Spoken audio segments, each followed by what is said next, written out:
जी भैया। कल बीते 20 तारीख को हमने अपने लोकसभा के चुनाव का एक तरह से एक चरण का पूरे देश का सबसे पहला हमारा अपना नॉमिनेशन फॉर्म सीधी में जमा करवाया। बाद में रानी अवंतीबाई की बलिदान दिवस था, तो स्वाभाविक रूप से हम सबको अत्यंत आदर श्रद्धा के साथ विभिन्न कार्यक्रमों में देर रात तक शामिल हुआ।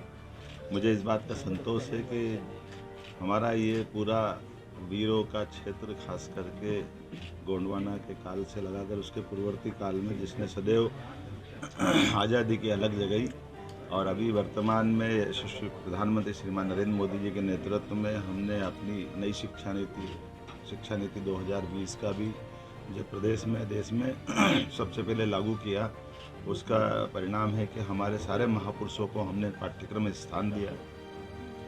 रानी अवंतीबाई के नाम पर भी सागर में विश्वविद्यालय खोला हमने। पहली कैबिनेट जबलपुर से मेरा अत्यंत आत्मीय लगाव है, कॉलेज जीवन से एक विशेष स्नेह जैसे किसी नगर से बजाता है। मैं इस बात को महसूस करता हूँ कि इसीलिए हमने अपनी पहली कैबिनेट भी हमारे मित्रों के साथ, माननीय राकेश जी, माननीय अशोक रोहानी जी और सारे मित्रों के साथ हमने जब पहली कैबिनेट की थी, और हमने रानी दुर्गावती, रानी अवंतीबाई को स्मरण किया था। आने वाले समय में जबलपुर और पूरा प्रदेश, खास करके ऐसे शहर जिनके विकास की बहुत बड़ी संभावना है, इनके विकास का हम अच्छे से रोड मैप बना रहे हैं। हमारी कैबिनेट में भी हमने निर्णय किए हैं। उज्जैन में जो समिट की थी उस दरमियान भी इस क्षेत्र में भी हमने अपने कारखानों का लोकार्पण किया, भूमि पूजन किया, और ये क्षेत्रीय लगातार निवेश को लेकर के आने वाले समय में जिस प्रकार से एग्रीकल्चर ग्रोथ रेट बढ़ी है, हम दो तरह से आगे बढ़ रहे हैं कि जिसमें कृषि आधारित फूड पार्क और बाकी चीज़ें, फूड इंडस्ट्रियाँ लगे, रेडीमेड गारमेंट्स की भी बड़ी संभावना है, और उसके अलावा कौन कौन से क्षेत्र जिसमें विकास की संभावना होगी, इसमें बड़े पैमाने पर जहाँ ये खदान आधारित उद्योग भी है, जिसमें माइनिंग का लेकर के बड़े अच्छे चक भी यहाँ उपलब्ध है। उम्मीद कर रहा हूँ कि पूरे प्रदेश में ये जो 100 दिन की हमारी सरकार, जिसने कई सारी उपलब्धियाँ हासिल की थी, जिनके बलबूते पर हमने अपनी संतोष मन से तो पूरा नहीं हुआ, लेकिन ये मान के चलो कि जितना बड़ा काम किया है, जितना बड़ा समय मिला था, समय बहुत अल्प होता है एक सरकार के लिए, 90 दिन का।